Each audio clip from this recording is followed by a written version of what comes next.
tay em sát bên anh có thể nắm được chặt lấy. Nếu đây là giấc mơ thì hãy để anh chỉ tận gió. Anh không muốn thực sự để lỡ và mất được đâu. Nếu em có giống anh thì hãy đưa tay chạm vào nhau. Xa trái tim cố gắng quê nhà, giờ về đây lấy em đem vứt cho người ta.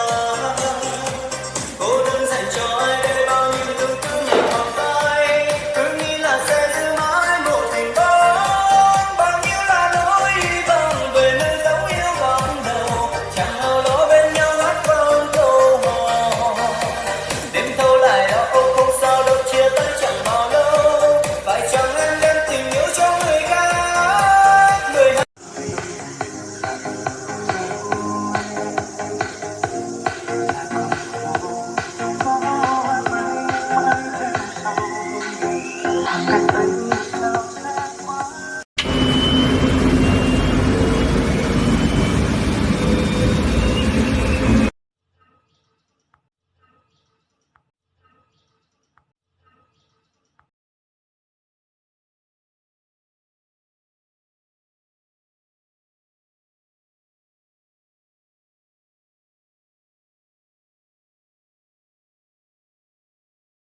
Cầm vô lăng nhìn tụi anh như băng công bố, nên cầm tay lái lên phải đeo găng. Chạy đến